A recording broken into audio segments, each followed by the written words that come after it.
Здравствуйте, уважаемые друзья! С вами я, Юрий Тютченко, кандидат ветеринарных наук, и в этом видеоподкасте рассмотрим очень важный показатель кормления коров, без учета которого нельзя получить максимальную молочную продуктивность. Это переваримость кормов.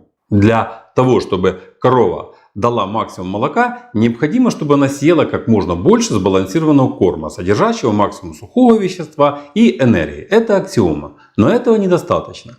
Обязательно надо учитывать и переваримость кормов рациона. Продуктивность коровы зависит от количества ежедневного потребления сухого вещества из грубых кормов, умноженного на его переваримость. Снижение переваримости сухого вещества рациона на 1% означает потерю энергии, соразмерную с потерей 300 грамм молока 4% жирности на одну корову в сутки. Переваримость и поедаемость кормов тесно взаимосвязаны. Поэтому, например, при ацидозе наблюдается снижение аппетита и сокращение жвачки при дефиците энергии, что в фазу раздоя приводит к кетозам. Кроме этого, уменьшение переваримости клетчатки ведет к снижению и жирномолочности. Под переваримостью питательных веществ понимается целый ряд гидролитических процессов, протекающих в пищеварительном тракте коровы. В результате этих процессов сложные химические соединения гидролизуются до более простых. Протеины кормов до аминокислот у моногастричных и до аммиака и летучих жирных кислот у жвачных. Углеводы до моносахаридов у моногастричных и до летучих жирных кислот у жвачных животных. Липиды до жирных кислот и спиртов у моногастричных животных и у жвачных до летучих жирных кислот. Чем качественнее корм, тем лучше корова его переварит, тем больше даст молока. Существует прямая зависимость между переваримостью и коэффициентом конверсии рациона.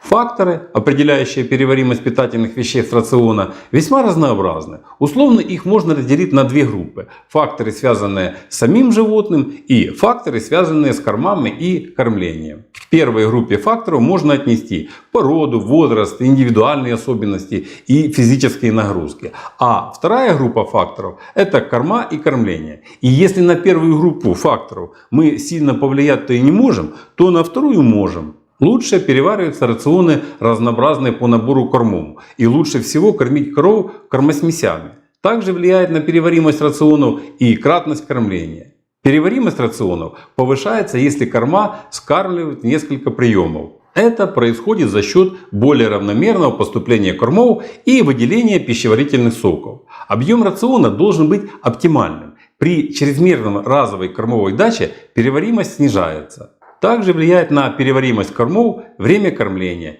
и наличие отдельных питательных веществ в кормах, то есть содержание в рационе клетчатки, сахаропротеиновое отношение и наличие безазотистых экстрактивных веществ. Например, при содержании в рационе клетчатки 5% показатель переваримости может достигать до 75%, а при содержании сухого вещества до 6,1% переваримость уже будет значительно ниже, где-то 54%.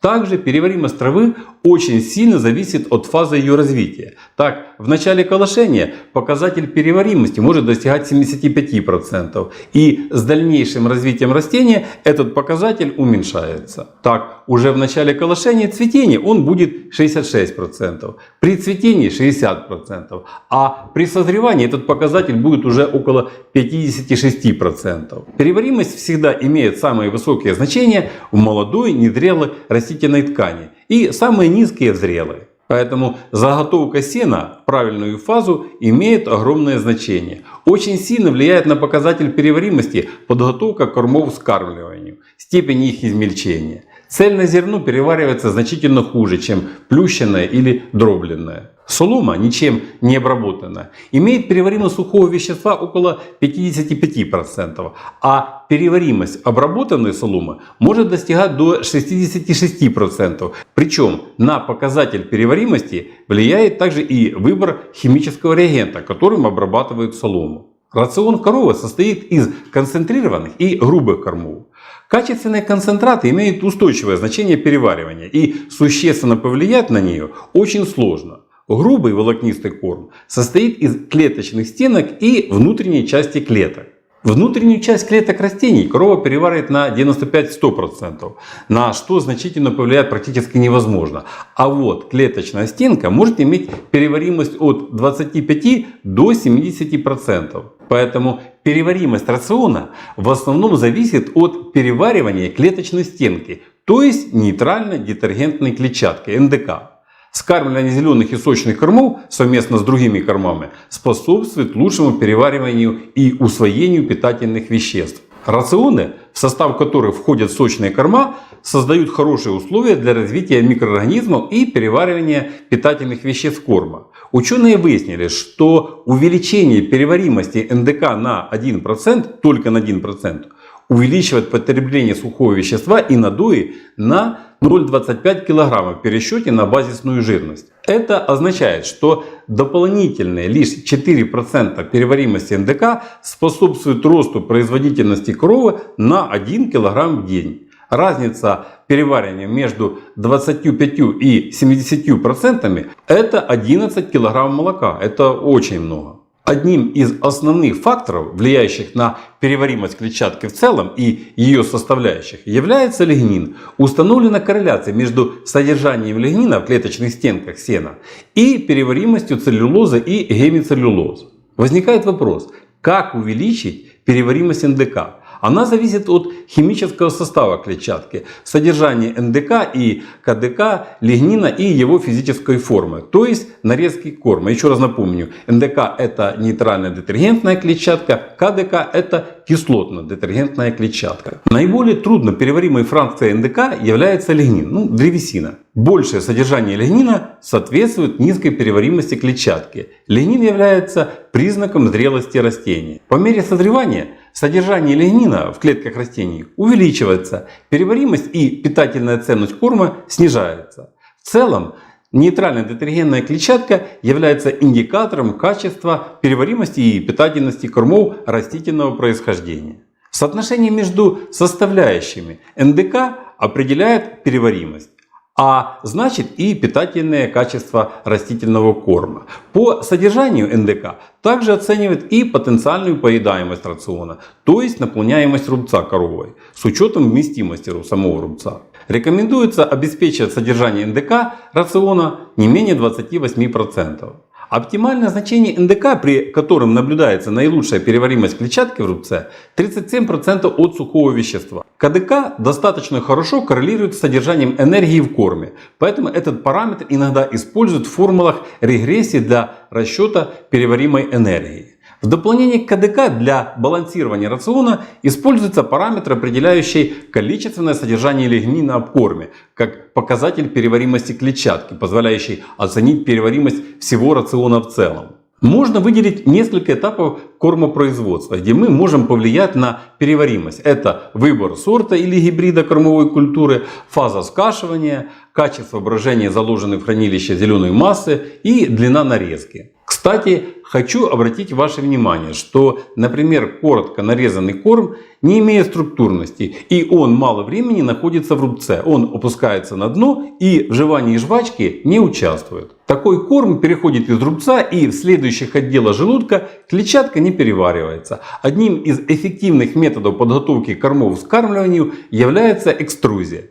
Таким образом, экструзия способствует улучшению поедаемости кормов, переваримости и использованию питательных веществ рациона. Включение буферных добавок в суточный рацион обуславливает снижение кислотности рубцового содержимого и повышение потребления корма. Под их влиянием в ряде случаев отмечали увеличение переваримости сухих веществ корма и в том числе нейтральной детергентной клетчатки. Применение окиси магния вызывает повышение pH не только в рубце, но и в тонком отделе кишечника, что способствует росту активности амилолитических ферментов, улучшая переваримость крахмала. Недостаток сырого белка и переваримого протеина может понизить потребление сухого вещества и переваримость клетчатки. Эта проблема чаще всего возникает при скармливании большого количества силоса или сенажа низкого качества. Если корова ест грубые корма утром, то у нее уменьшается период жвачки и число жевательных движений. В связи с этим ухудшается переваримость корма. Введение в кормосмесь корнеплодов больше нормы вызывает у животных нарушение сахаропротеинового отношения. Нормированное введение корнеплодов оказывает содействие повышению молочной производительности от 6,5 до 21,5%, улучшению переваримости и усвояемости веществ потребляемых кормов, а также к улучшению воспроизводительной функции.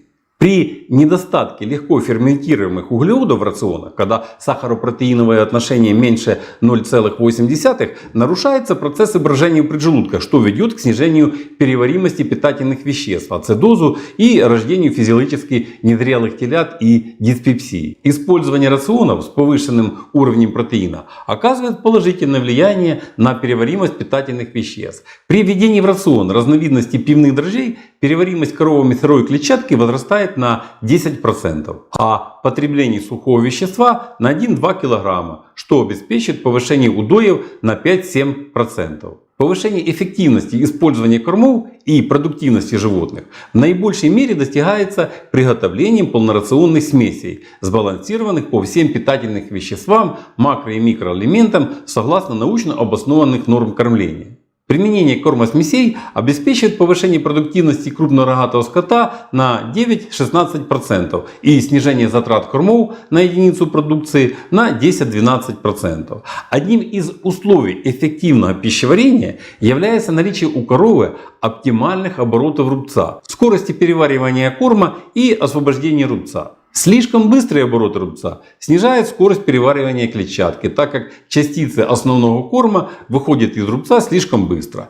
При этом сокращается количество образуемого ЛЖК, а следовательно и понижается уровень энергии. ЛЖК — это летучие жирные кислоты. Наоборот, медленные обороты рубца из-за слишком большого количества клетчатки, плохого качества корма или слишком длинных кормовых частиц сокращают потребление сухих веществ рациона, которые находятся в рубце слишком долго. Здесь необходимо руководствоваться простым, но ценным правилом. Рацион коровы должен быть сбалансирован так, чтобы корм в рубце находился оптимальное время – 8-10 часов. На практике этот срок может увеличиваться до 16-18 часов, что сказывается на количестве поедаемого корма и снижении обеспечения энергией. Балансирование рациона сухостойных и лактирующих коров по магнию способствует повышению переваримости сухого органического вещества, протеина, жира и безазотистых экстрактивных веществ, а также увеличивает молочную продуктивность животных в пределах 13,5%.